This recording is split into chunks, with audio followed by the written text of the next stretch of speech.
When I read the first book, it hadn't yet been published, and I had no idea that it would become this. The books were huge, and it was quite a daunting thing, because obviously you want to get it right for everyone. I was willing to do anything. If they wanted me to sing and dance, I would have tried that, if it meant that I had the opportunity to direct the movie. In those days, I was just a kid who had no idea what she was doing. I was proud I got a part, and it wasn't like I got the part of Harry Potter. It was like, you know, I've got a part. I had no idea what I was getting into. Roll, please. Rolling. Smooth. Creating the world of Harry Potter. Take one. Set and action! When you begin the process of making any film, there are innumerable decisions that one has to make. Decisions about the script, who your director is going to be, who are going to play the parts, who your cameraman and production designer is going to be, who your costume designer and visual effects supervisor is going to be. All those decisions are absolutely pivotal to making the film that you as a producer and the director's director want to make. And I feel we've been very lucky that at the very beginning that we made some pretty good decisions that have held us in good stead as the series has developed. The first day of filming was at the train station, and I just remember being incredibly nervous. I didn't sleep the night before. That night, I felt all of the intense pressure of what I was about to do. And I thought, if I fail, everyone in the world will hate me forever. So it's not that much pressure. Do the sunglasses help with contacts? Yeah, I'm going to take them off at the last minute. Excellent. That's good. That's a good idea. Keep it on at all times. I will. Hi, how are you doing, Doug? We filmed the last scene of the first film, the kids saying goodbye to Hagrid. It was incredibly exciting. I was like, oh my goodness, here we are. 165, take one, A and B cameras, common mark. Set! Okay, and background action! Action! A lot of what happened on that first day is a blur, but I remember getting to the set very, very early, probably an hour and a half before I had to be there, just so I could be more awake and more alert. I felt the earlier I got there, the better chance I had of creating some sort of magic in the scene. And when I saw Dan that first day, he was very nervous as well. It was slightly nerve-wracking. I was terrified, mainly because that day there were loads and loads of extras. And it was the prospect of them all knowing who I was, which is quite frightening. I'm like trying to blend in. Where is he? Door. The door. It was so long since you last reminded me. All right, once again, right away. I'd done a little bit of acting before, and Emma and Rupert have done nothing. So I listened to him. Yeah. Walk in. Never stepped on a film set in my life, never acted professionally before, and then you walk onto this enormous set with hundreds of crew. It's not easy. I thought it would be so much easier. I thought it would be, you know, sort of a couple of takes. Good, Rupert. Okay. And background. I remember being quite nervous from the first scene. None of us had really that experience when we first started, and it was quite a scary world to come into. My first day, I was in Gothland on location at the train station, and I was really nervous, but it turned out it was quite cool. Come on, Dan. We all go the other end of the platform. Dan. Rupert, please. That first day, we were trying to get Dan's eyes to be green because that's what they are in the book, and Dan was wearing contact lenses. But he was allergic to them, and ultimately we made the decision to remove them. For the first day, we tried to work through it. So for the last scene, when he's saying goodbye to Hagrid, you can see that almost his eyes tearing and his eyes a little bit swollen. Thanks, Hagrid. And it feels like he's about to cry. He probably was, but he never complained, and we removed the contacts, and he's never had green eyes since. In the book, Hermione has buck teeth. We were obsessed with making Emma more Hermione-like. So in the very first scene that we shot in the film, Emma is wearing fake teeth. Feels strange to be going to you, doesn't it? But we realized after the first day of dailies that we could not do that for the entire course of the picture. And we were able to cut it in a way that you really can't tell, but they're there. If you look closely enough, she's wearing false teeth in that last scene to make her more Hermione-like. Come on, Harry. It's almost like you want to be down here over Hagrid, and then so we're making more of a definite move as Harry comes towards us up over. On the first day of filming, it actually sunk in that I'm playing Harry Potter, and I realised, okay, this isn't a dream anymore. This is real life. Early on in the process, I felt that the picture needed to be purely British. And so the entire casting process began with thousands of casting tapes we received. And then we met every potential child actor, any kid who had done a school play and wanted to be in Harry Potter, we met in England. I was about 9 when I started auditioning. I was already a very big fan of the books. When this rumour started going around my school that there were these auditions for Harry Potter and they were coming to school. My school teacher, called Mr. Hancock, who's now left, got, I think, a letter saying if there's any kids in the school that you think could act in the Harry Potter film, would you mind them auditioning? And then I had to go through a lot of auditions. When I was reading the books, I always felt quite a connection to Ron. I was watching Newsround, and they told us how you could audition for the Harry Potter film. And they said that you could send in a form and a photograph of yourself. So I did that and sent it in there, and a month went by and still nothing happened. So I was on the internet and found out this one boy sent in a video of himself reading out a little script in the book. So I put together this little video thing and sent that off, and then I got an audition. It was quite strange because, especially in like the canteen, there was like 20 other ginger people that sort of looked quite similar to me. So it was quite scary as well because I've never auditioned before. It was quite a new thing as well. We narrowed down each role to about 4 or 5 kids that we screen tested. So in terms of Emma Watson, she was phenomenal. The camera loved her. She had Hermione's sense of humor. She was sharp as a whip for an 11-year-old girl. We had a couple of screen tests where I had to learn lines. No, I don't say they were hard. No, they were quite enjoyable, actually. Seeing Emma Watson's screen test, we were all in agreement that Emma was Hermione. For Rupert, for Ron Weasley, same sort of situation happened. He immediately popped off the screen. Rupert is a very shy kid, but he had this devilish, mischievous quality, and he had a face that I've never seen before. I mean, he was just unique, and his face was a wealth of all these emotions. He had a wonderful sense of humor, but also a real sense of soul. He really felt like he was one of the Weasley children, and we all fell in love with him for Ron Weasley. So we'd sort of found our Ron and Hermione, but we were becoming increasingly nervous because we had a film called Harry Potter and the Philosopher's Stone, and we didn't have Harry Potter.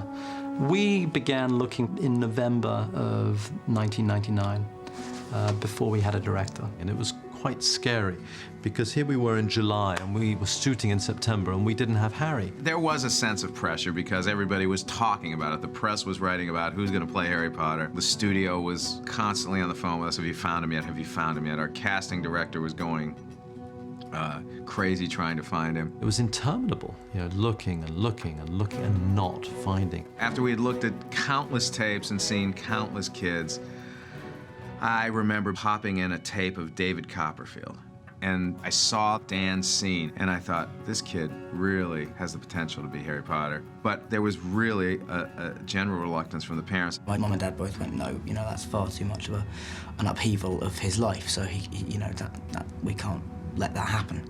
And one night I went to the theatre with Steve Clovis. David Heyman was sat in the row in front of us at a production of a play called Stones in His Pockets. I looked up and there was Alan Radcliffe, who was an agent at ICM, who I knew. And he said, oh, how are you? Great. And then next to him was Marcia, his wife, and the boy at the end was his son, Daniel.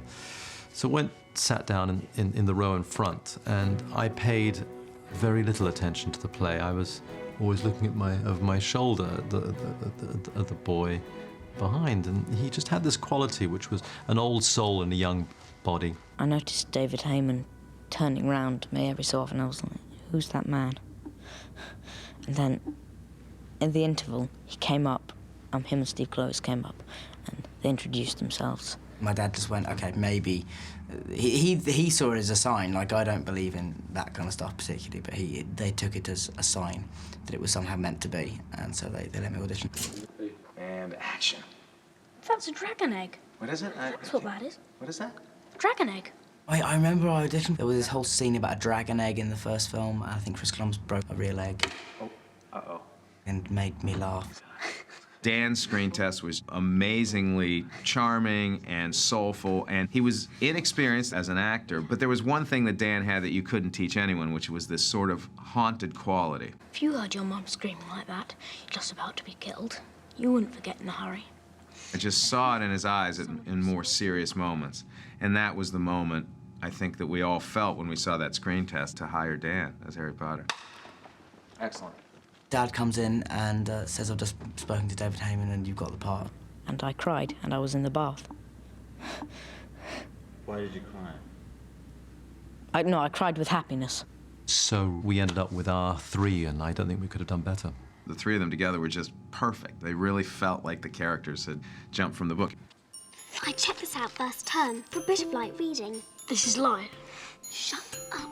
The first time I actually met Rupert and Emma, I think we'd done a screen test together, but I still didn't know who'd got the part, and then when it was announced we got the part was the first time we met properly. This is Dan and Rupert on the day that they got the job. We brought all 3 of them here, and they came into my office.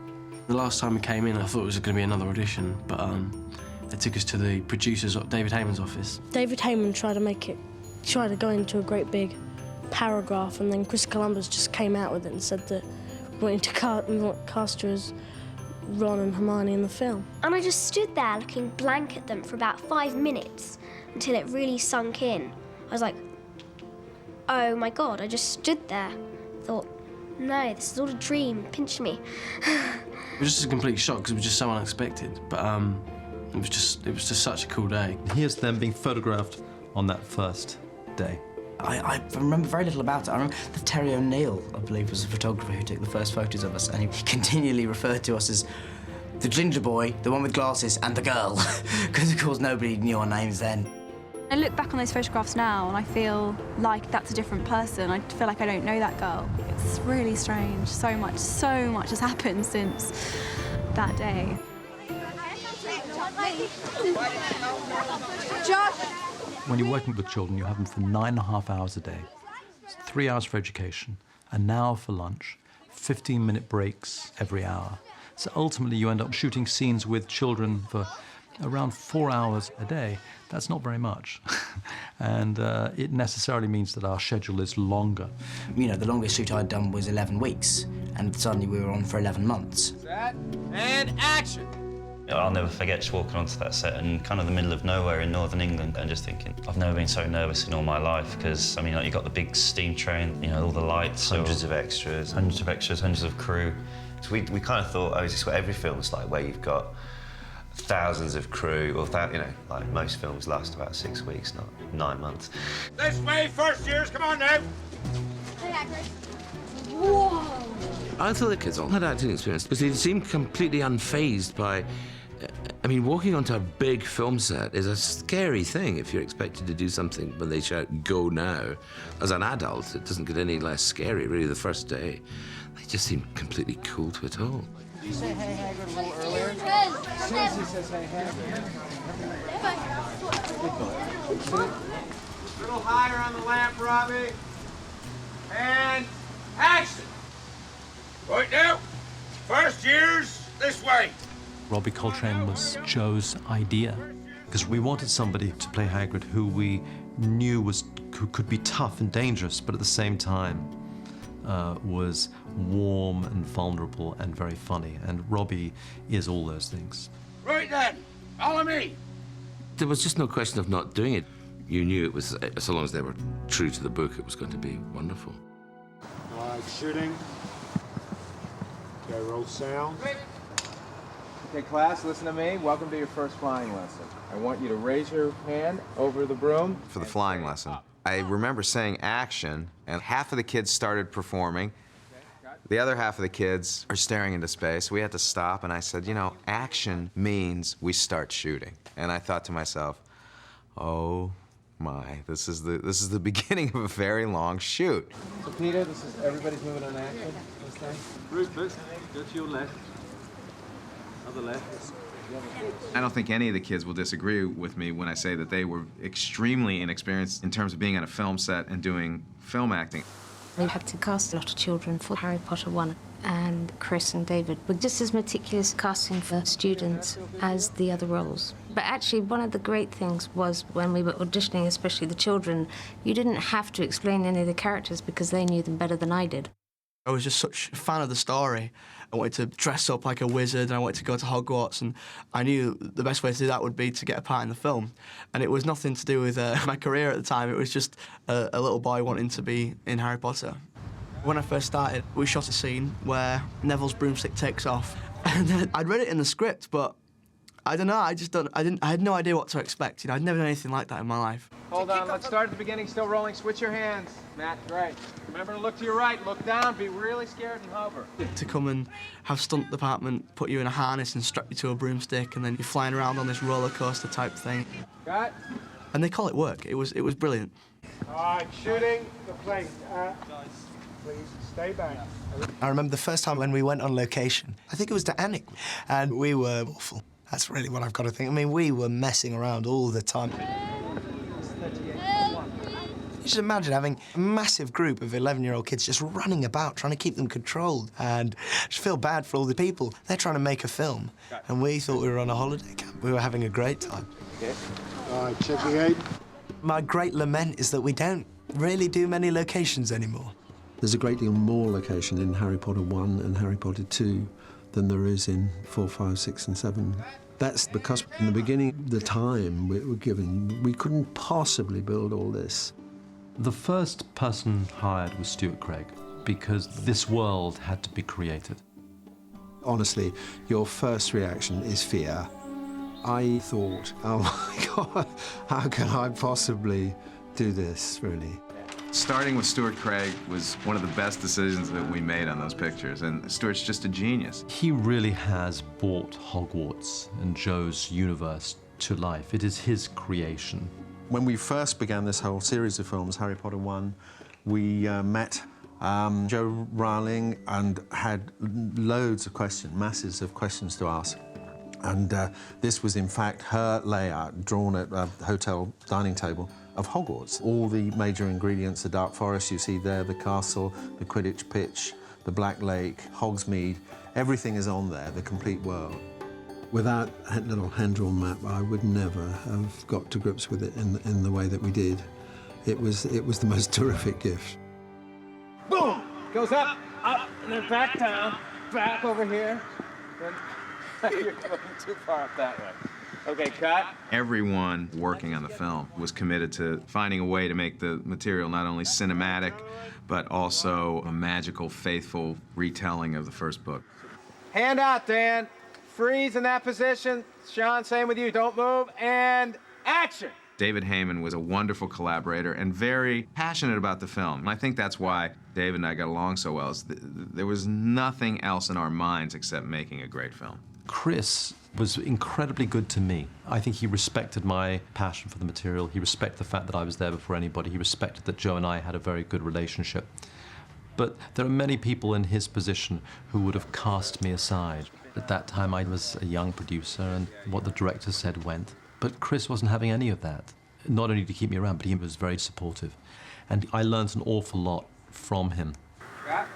David and I had the same vision for the films, and that vision being that the first film was more of this wonderful sort of rich version of Hogwarts, this storybook world that we were creating. Then as we got into Chamber of Secrets, the facade starts to chip away a little bit, and we got darker with each film. That question of what is this world, what does it look like, you always start with the novel. Because J.K. Rowling talks about the great antiquity of the world, I immediately thought, where would you go on location? What exists from that era? Well, there are bits of Oxford and bits of Cambridge, some of those colleges, and also the great Gothic European cathedrals. We were able to go to various churches and universities throughout England and create the whole world. The creating of the castle carried with it this inherent problem of mixing real locations with bits that we had designed.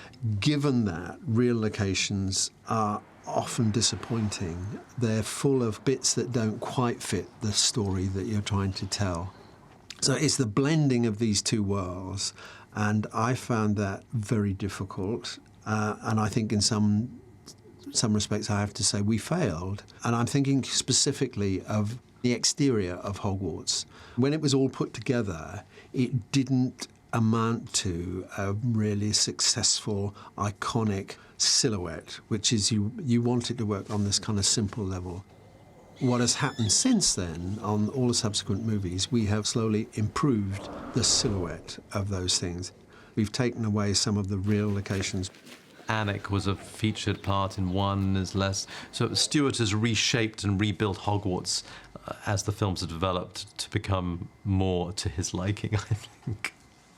Rupert, hold your head up. Dan, eyes a little wider. He's gone. Look to them. Yeah. But this is important. This is about the Sorcerer stuff. Just a little faster. Head up. Eyes wider. She's just told you he's gone. Action. He's gone? But this is important. Yeah. You gotta look to them. He's gone. Head up. In the early days, I had to find a way wrangling these kids to deliver some sort of performance because they couldn't have been any greener. It's a lot harder than everyone thinks. And there are 50 billion, trillion, million things going on at the same time that you have to think about, like hitting your marks, getting your line right at the right time, making sure you step into the light so that the face doesn't shadow you. All that kind of stuff. He's gone? Now? But this is important. This is about the Philosopher's Stone. Okay, still rolling. Hold your head up. When you find out that he's gone, this is the worst thing that could possibly happen, because that means you're dead. In the first movie, I always, laughed and said we should put a camera on Chris, because what the kid's performance really was a reflection of what he was doing, what he was bringing out. Stronger on his goal. But this is important. Set and... Should we go from he's gone? Yeah, and... He's gone? But this is important. This is about the Sorcerer's Stone. Don't take a pause between this. Okay, yeah. Eyes wide, stronger. He's gone? Chris was so wonderful with them. He often had to chin up Dan. Head up, Dan. Head up, even higher. Rupert, stop smiling. No, not smile. Emma, look this way. You guys should look at each other after he's gone, okay? Okay. Somebody said that the difference between children and children on a set is that children on a set actually do what you tell them to do. That was no stranger Hagrid met in the village. It was Snape, which means he knows how to get past Fluffy. And with Dumbledore gone... Good afternoon. Alan Rickman was so fantastic, I was freaked. You want to be careful. People will think you're up to something. I was constantly having to remind myself that it's only a film, it's only a film, it's only a film, it's only a film, nothing's real. But it was terrifying. That is great. Alan Rickman, to me, was always Snape because Joe Rowling showed me some early drawings. She'd done this sketch of Snape and looked just like Alan Rickman. He was a little reluctant because he has done this particular type of villain in the past, so he didn't want to be typecast as this villain. So David and I took Alan to dinner to convince him he had to play the role. And I remember the car ride through London with David driving, with Alan sitting in the front seat and me sitting in the back, and David almost got in a car accident. And I remember saying, David, don't kill us before Alan says no, because we just expected him to say no, but for some reason, 2 days later, he came back and said yes. I don't think I had much choice in the matter. Lots of godchildren and nephews and nieces were not only excited, I think insistent. He knows how to get past Fluffy. And with Dumbledore gone... Good afternoon. When you see this movie, you're not going to see all of these huge mechanics and the months of editing. You're just going to watch a close-up on two little boys and a little girl's face at the centre of the story, and unless that reads, the film won't work. Dan, remember to enunciate. Keep your head up. Rupert, don't smile. And Emma, don't put your head out forward. Action! A problem in the early days, and the problem all the kids had, was this sense of total delight at being there, so they could never stop smiling, even if it was a serious scene. And action! Me and Dan both had this giggling problem. And I remember Alan Rickman, the first one, told me to relax my face and just not think of anything. Sorry. Sorry. Didn't really work, to be honest. But, yeah, he tried. Take 10, A camera. B camera. C camera. Set. Set and action. In the early days, you might do 10 takes. You might be lucky to get the one you really wanted once. What? How did I do it? Then they might have to go off to school and you may not get it again. So we would run 3 and 4 cameras. Hey, camera. Okay, guys. I don't want you to see this. You know she's coming, okay? Just be reading and studying. Dan, you reading? Yeah. It was important for me to always have a camera on one of them in case one of them was coming down off of a chocolate rush, or they lost their energy, or they were getting tired, or they were looking into the camera. God knows, there were a million things going on. And guys, you're interested, Rupert. You shouldn't be laughing at the end when you find out that Dan's gonna potentially be killed by a slave. Dan, And the key was, for cinematographer John Seal, was shooting multiple cameras because I never knew when the kids were going to deliver the performance that I needed. The Sorcerer's Stone. Okay, guys, you're laughing. So if you look at the first film, you see it's very cutty. In other words, we cut to a close-up of a kid, and then I cut away to someone else.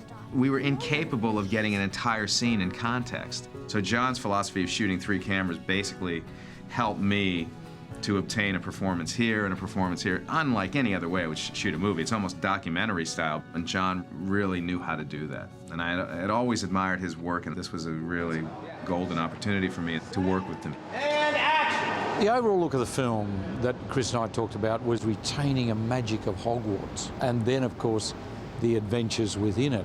We wanted a drama that is written into the books. We didn't want to lose that. We didn't want to make it too sort of glossy and open. So it was a very delicate balance between making it a reality film and a magical film. And I hope we've done it. We made it. All right, guys, I want everyone to focus on Professor McGonagall. Listen to everything she said. What we needed from McGonagall was someone that you were intimidated by, but someone who had a real sense of warmth and heart. And that's exactly who Maggie is. And I thought this is perfect for McGonagall. And move, Maggie.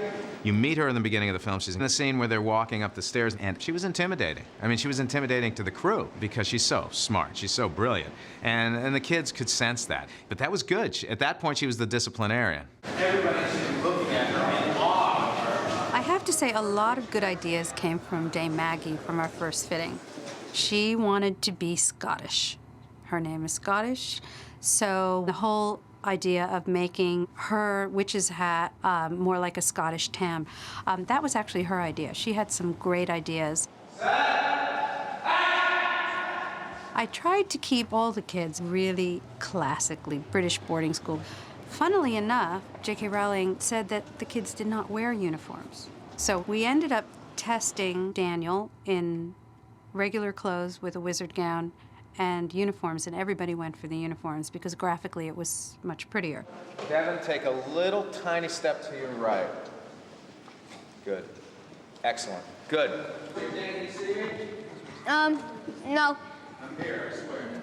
Okay, there you go. Okay. I was really going for less of a contemporary look because I always wanted the film to have some sort of timeless quality. So I remember their wardrobe test, dressing them as these adorable little English school children, and they looked amazing. Chin and head up, Dan. Everybody set, Rupert. Focus, and action! It's true then. The same in the train. Harry Potter has come to Hogwarts. Tom was probably, out of everyone in those early days, the most experienced actor. This is Crab Goyle. And I'm Malfoy. I'd done a few films before and a few TV things, and I was purely up there because my agent had said you should go. Did you read the books to start with?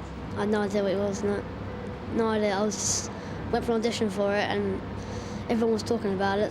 I remember one of the first things they asked at the interview is, what is your favourite scene in the book? And there was a row of us, about 7 of us, and of course I hadn't read it, so I just, the guy next to me said, oh, Gringotts, I love the trolls. So I just said, yeah. Same as this guy, yeah, I love the trolls, they're brilliant. And straight away, Chris saw straight through that, and I'm pretty sure that gave him a little internal laugh, so that could have helped, I don't know. At one point, when we were trying to find who's going to play Harry Potter, I thought Tom was so good, let me put some makeup on him and put a scar on him and a black wig and see if he could do Harry Potter. So we tested Tom as Harry Potter in that succession of screen tests. But we realized after the screen test we felt was better for Draco Malfoy. Out of the whole book, I'd rather to be Malfoy than anyone else, because I get to be a baddie. Rehearsal. Back again, Harry? My first scene with Terrace, he came on and he introduced himself. That was quite scary at first because there are quite a lot of people who've worked with him before. And you've heard things and you're like, oh, okay. But when he gets on set, you're like, okay, you're quite frightening. Yeah. I'm gonna go over here. I do not need a cloak to become invisible, Harry. When it came time to cast Dumbledore, we needed a father figure who had a sense of mischief and had a twinkle in his eye. So we thought Richard would be a perfect Dumbledore. Let me give you a clue. And Richard, by the way, is my godfather. My father used to be his agent. He was his best friend. So Richard was a very significant part of my life growing up. And he was a true eccentric, a real character, a larger-than-life character. And that was what you wanted Dumbledore to be. Most what? Most desperate desires of the heart. Well done, Richard. I remember Dave and I going to dinner with Richard, and he was reluctant to play the role. I must admit, it took me months to say yes to it. I wasn't necessarily very keen on doing it. What really sold it was not me. I wish I could claim such power, but no, it wasn't me. It was the fact that his granddaughter, Ella, read the books. My granddaughter called me and said, Papa, she said, if you don't play Dumbledore, I will never speak to you again. And I say, okay, I'll do it. She's wrapped up in it, and I love the book, I love the script. It's beautifully written and beautiful dialogue in it. I see that you, like many before you, have discovered the delights of the mirror of Erised. In hiring a writer, we wanted somebody who could capture the spirit of Joe's writing. And so I sent the book out to a few writers. But I had around, I can't remember, 7 first editions of Harry Potter and the Philosopher's Stone, which I sent out to many writers who passed on it. Each one of those books is worth like $25,000 now, so the screenwriters who didn't do the book ended up getting paid anyway.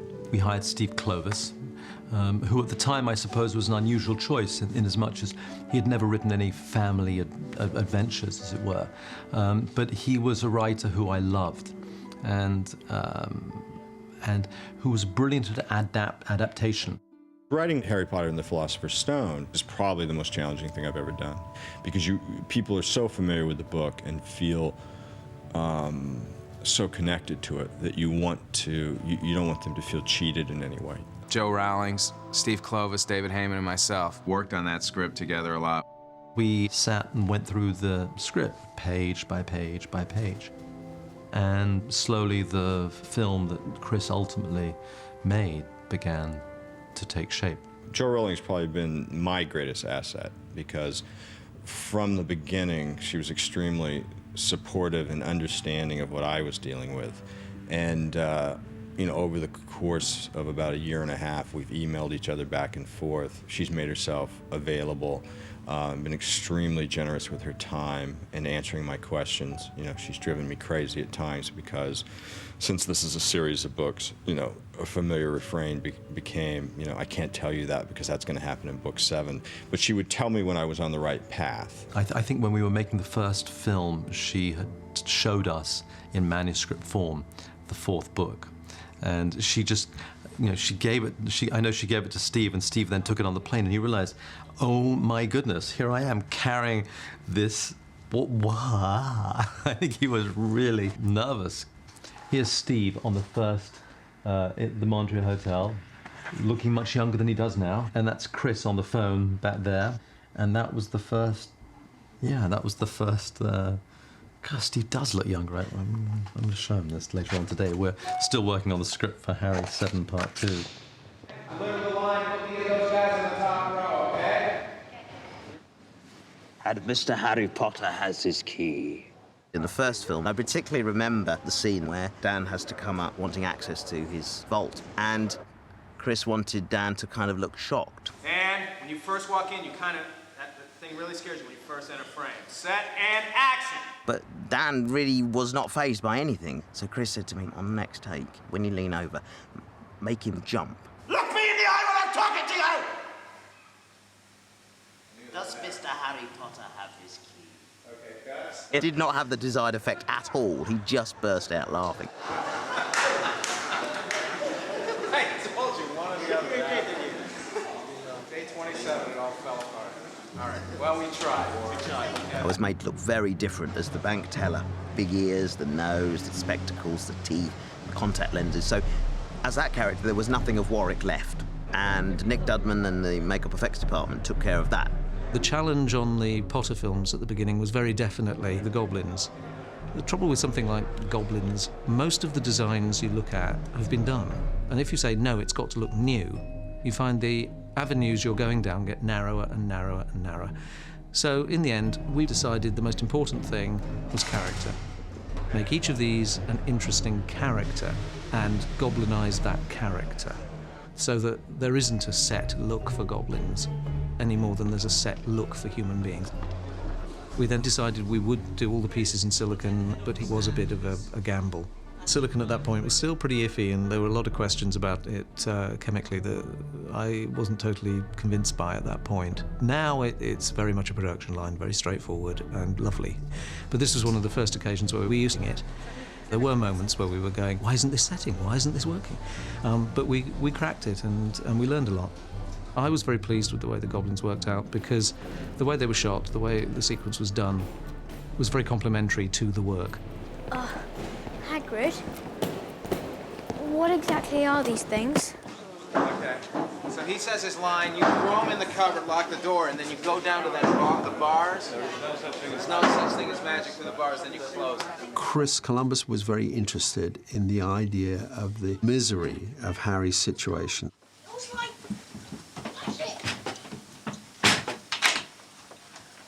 There's no such thing as magic. The cupboard under the stairs seemed all the more desperate if he was in a huge urban sprawl.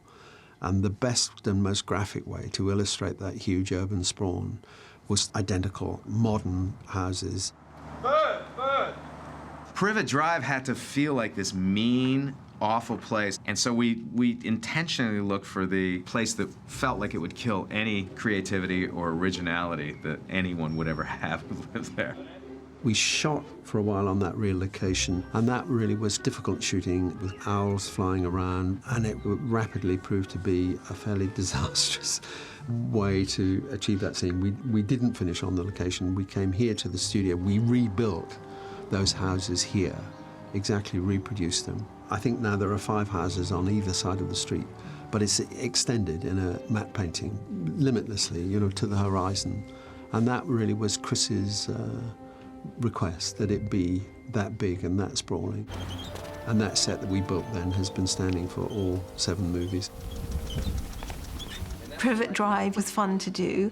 I remember we did spend some time looking for the ugliest sofas, the worst tiles for the kitchen, and lots of nasty pictures on the walls, and lots of certificates of Dudley's achievements, like swimming a quarter of a width in the swimming pool things. And I remember they asked when I got the part if I could give my baby photos in. And I came in, I was seeing my whole history in front of me, like my first bike, and there was all these baby pictures everywhere of me in this tacky house. You will drag him in by the ear, and as you're being dragged in, you're saying your line. Do you know your line? You're not even listening. You're thinking about whoopee cushions again. The oddest thing early on was trying to perform with the owls, because the owls are not actors. There were some shots where I had to look at an owl and the owl had to look at me. And the owls kept looking at the cameras because the camera was coming around, and so the owl thought the camera was very, very interesting. It was much more interested in the camera than looking at me. So in the end, we hung dead mice from my apron. So the owls absolutely looked at me. And that's you should never be on any cameras. It was a very, very interesting start, actually. You realised how surreal the very action of playing it was.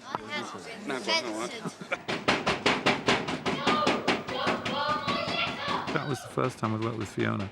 Although now we're like an old married couple now, you know. We're very familiar with each other. It's funny. Dan, eyes wide, head up, really loud this time on I Want My Letter, and also pound the glass with the palm of your hand. Set and action. Dan!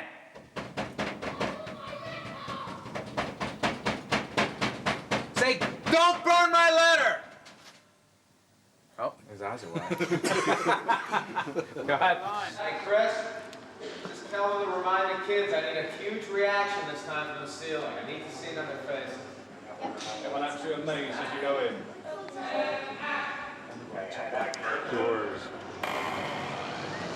I remember walking into this great hall the first time and just not believing it. It was just so amazing. It's a magic place to be. Early on in the process, there was talk about us actually shooting the Great Hall in a location. Christchurch College in Oxford have a great hall. It was the inspiration for this one, but it wouldn't have made a good set. So we decided to build a great hall. You know, I found out we were doing it in the studio. You know, like, how are they going to create something so vast?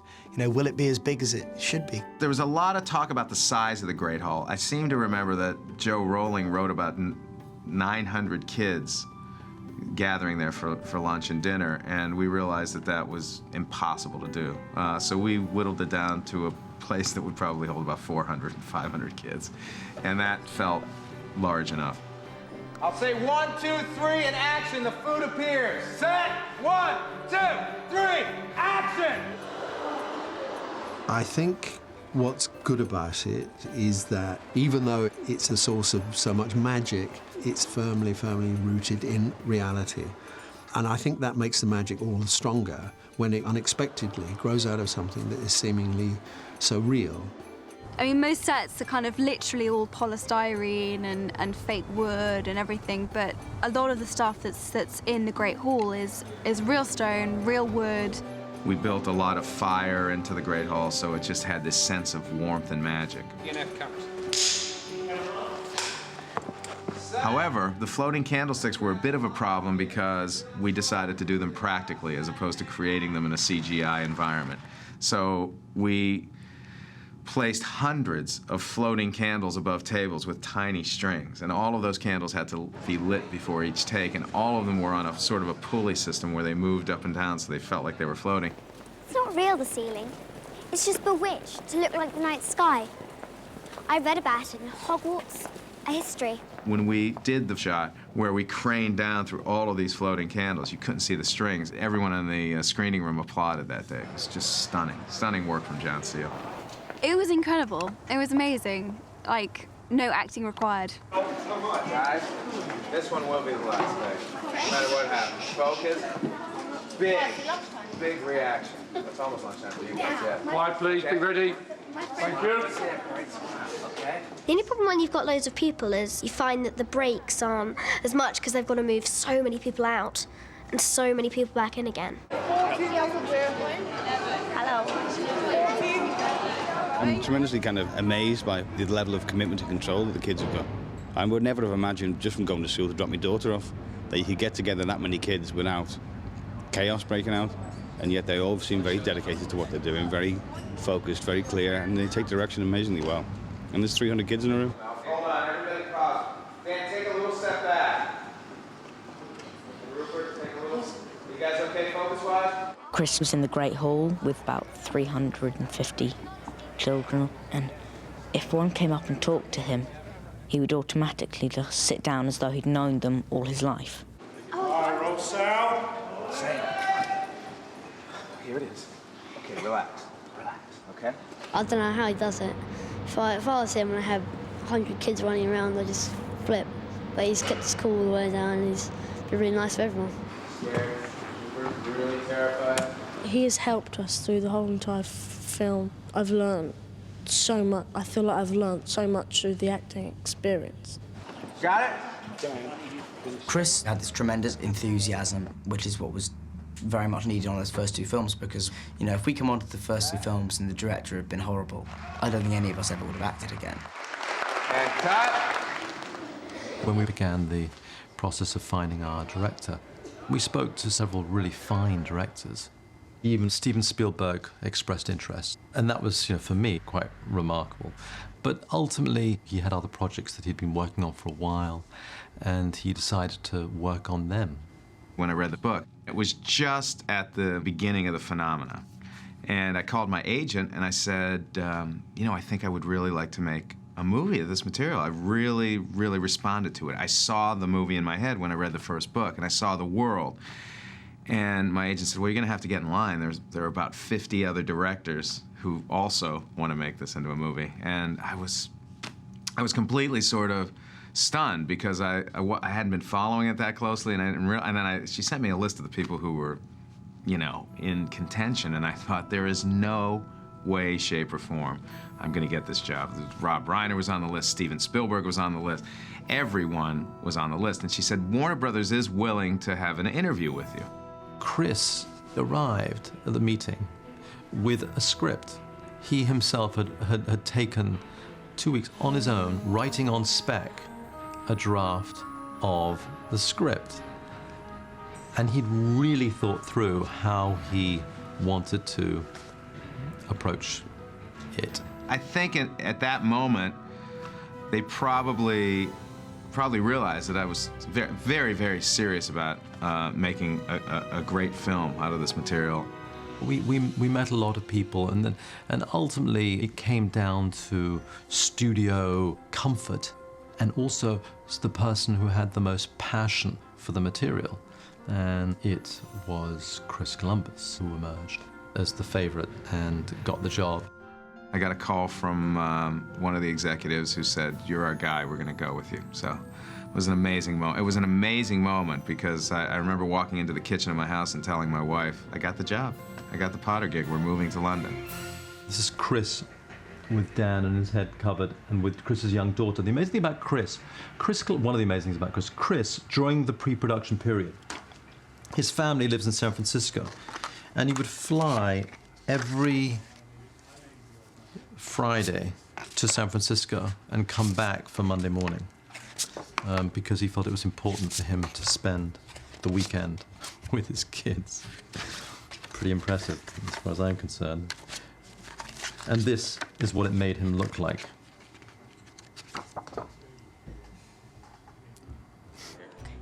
That's the door. Go, guys, all together. All together. Come back. My favourite set is the chess set, which is amazing. This is so cool to walk on, man. Yeah. It's so great when it's lit up. And there's a door. Probably my favorite example of Stuart Craig's production design was the gigantic chess set. I just loved the attention to detail and the look of those pieces. I mean, they looked as if they were made out of real stone. I wanted to take all of them back home from my office in San Francisco because they're just stunning. Now, don't be offended or anything, but neither of you are particularly good at chess. Just tell us what. Okay, good. Yeah, you loser. All right, try one more time. It was also one of my favorite scenes in the book and the film because Ron actually sacrifices himself. Just tell us what to do. All right, then. Harry, you take the empty bishop square, and Hermione, you'll be the queenside horse. And as for me, I'll be a knight. That's Ron's kind of moment, and it's the first time he really takes charge. And he gets to ride this great big horse. That was really exciting, because I got to sit on the horse. I remember really enjoying that. And actually, the coolest thing about it was when the pieces got smashed, because they actually exploded. I think we've actually still got a broken piece of the, I think it was the horse. So that was cool. Can I walk? Let me walk it with him once, Denise, and then. That was certainly one of my favorite scenes to shoot in the picture because it was just beautifully designed by Stuart Craig and beautifully lit by John Seale. Once I make my move, the Queen will take me. Then you're free to check the King. Rupert was so strong in that moment. Harry, you take the empty bishop square. We shot that as we were getting closer to the end of the picture, and at that time the kids were really starting to come into their own as actors, and the kids delivered just wonderful performances there. Just tell us what to do then. Rehearsing and action! I still need a wand. A wand? Well, you want Ollivanders. There ain't no place better. We all felt that Diagon Alley should look like the Dickensian world, so that was a bit of a challenge because you think, is there anywhere in London where we can actually shoot Diagon Alley? Well, the reality is That world that we think still exists somewhere, there's very few places look like that, and if they do look like that, there's always a phone shop or something modern or a grocery store that you can fix, but you can't really recreate it completely. So we realized we'd have to build it, and Stuart built it in a way that had a sense of forced perspective about it. So it appears to go on forever. As you can see, the street ends in a green screen. So in the book, your impression is of a much longer, much more complicated street. For the scenes that we have to shoot, this is sufficient. It's a great challenge in the detail, and as you can see, there aren't any vertical lines in it whatsoever. Getting it just right so it looked like a Dickensian street, I think that was the hardest challenge. I had an absolutely obsessive assistant on the first film, one who was deeply into Harry Potter, and she masterminded Diagon Alley with everything catalogued, and we took all the names from the book and just sort of expanded them. Oh, Jenny, do you want to do the upstairs bit as well? One of the things you don't really see in the movie, each shop had a shopkeeper that looked like they matched their shops. So there was a wizard apothecary, there was a wizard candy maker, and when you saw these characters all dressed up on the first day of Diagon Alley with Stuart's set and all the props and the set dressing, everybody had big smiles on their faces that day. John, good view here. Yep, right there's excellent. It was a very, very magical place to shoot. You're scared of taking that wand. I want to see some real fear. Set and action! I think Ollivander's Wand Shop has a nice feeling about it, has a nice character. I think it's dense and detailed, and I think John Hurt's appearance on that moving ladder was a good, simple idea. Hello?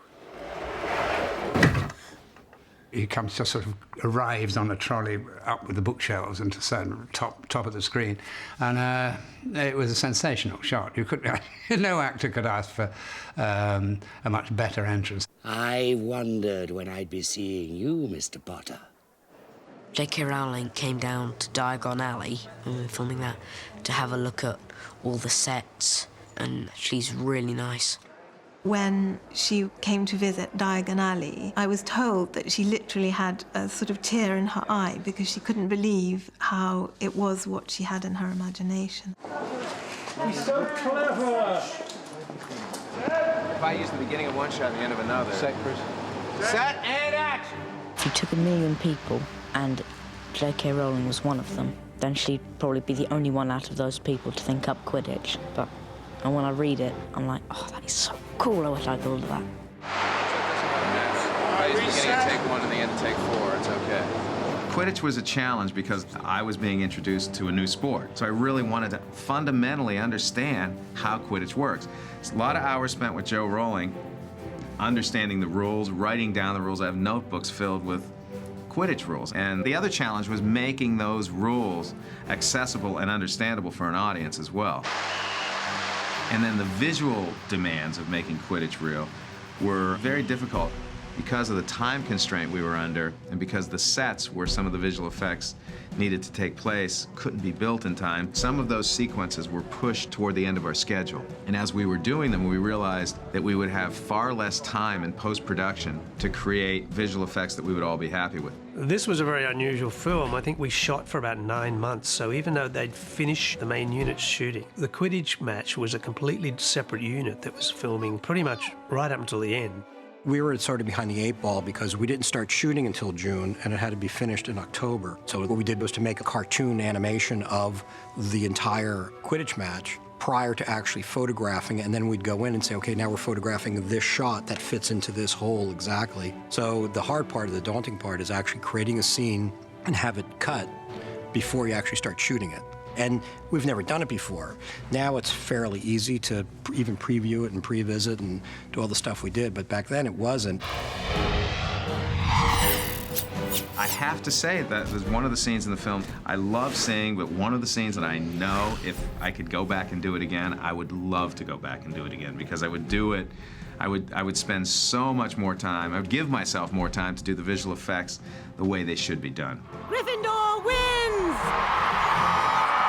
It's rare to shoot a film in sequence, and that can cause problems, you know, especially with young kids who grow up rather quickly and if you're really alert, you can see the difference in Daniel Radcliffe. He looks a little older in this scene to that scene. And of course, what was making it worse is that Daniel's voice was getting deeper and deeper each day. We're not allowed to do magic away from Hogwarts. I'm Harry Potter. The pressure really was a combination of post-production and pre-production on Chamber of Secrets, overlapping those two things, because Harry Potter is all about beating the clock to a certain level, because you didn't want to wait another year to start Chamber of Secrets because the kids age so quickly that they'd be too old for their roles in that particular book.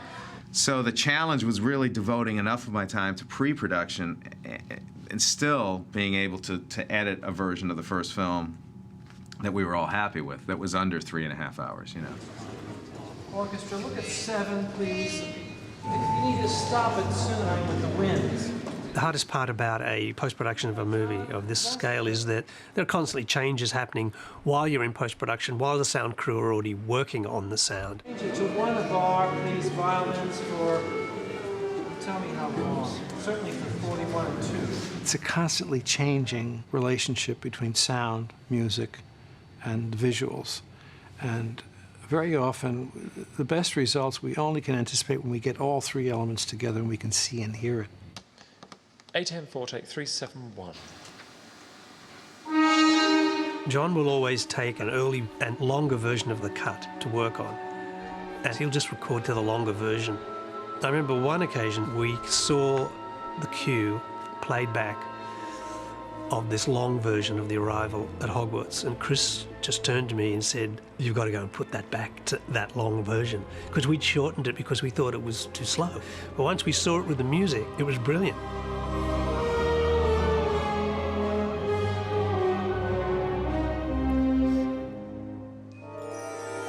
What's beautiful about what John does is he creates these moments, it might be 6 or 7 notes, that you remember forever. And those first moments of the Harry Potter score, which are still being played in the trailer to this day, it's just, you know exactly where you are, you know exactly what you're listening to. So I feel very privileged to have had that John Williams experience. It's been a special joy for me, particularly in the musical sense, that I can go perform with symphony orchestras. It seems like anywhere in the world we play material from Harry Potter and people relate to it. Good luck, Harry Potter. I was of the mindset that under the time constraints, I delivered the best picture I could at the time, and I was anxiously awaiting. I wasn't worried about the box office as much because I knew, it being Harry Potter, people were going to show up. The question was, were people going to like it? And that pressure was significant because I knew if I failed, if my vision for the film failed, if the look of the picture failed, if the casting failed, all of those things that I was responsible for, if I was wrong about any of them, the franchise was dead. So what are you most looking forward to about the film coming out? The premiere. The glamorous part. The first premiere was pretty crazy. It was the first time I ever had to really dress up for anything like that or be kind of glamorous, so I was kind of really, really crazy feather boa. It was really strange, but I loved it. It was fun and it was the beginning of everything.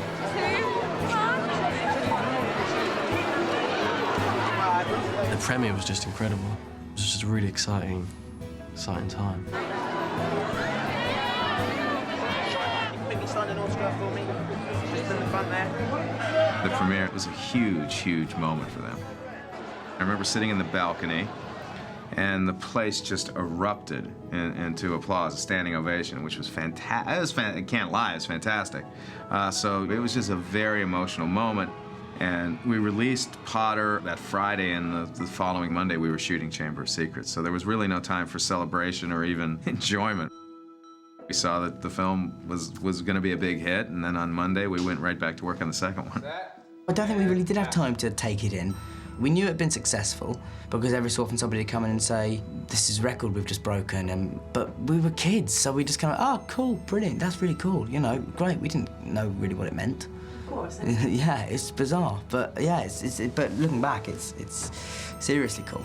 As it's been in my career, I had critics who loved the film, critics who were mediocre about the film, and it's an interesting element because it goes hand in hand with me, and I now accept it for what it is. But I saw this incredible 4-star review from Roger Ebert, and it just changed my life because he'd always been a little reluctant to really go there with some of my films, and he absolutely loved this film. And I felt, well, that's good. That really made me feel good. I knew it was going to be a good film, but on the scale it's been, the success, just never anticipated that. It's easy to write history looking backwards, isn't it? I mean, you know, I could sit here now and say, yeah, I knew. I didn't have a clue. I loved it. Ultimately, that's all you can really do, is pursue those things that you love. Nobody else, I maintain, could have started this series off in the way that Chris did. Because, you know, before you let people like Alfonso come in and shake things up, you have to have somebody who gives you a solid basis in the foundations of these characters and the locations and the sets. And that's what Chris did brilliantly. I feel like a proud father when I see how wonderful these kids are in terms of being people and how great they are as actors. There are times when I wish I was there. It would just be wonderful to be able to have another Potter moment, because that was an intensely magical experience. On every film, there's always going to be aspects where I go, I wish.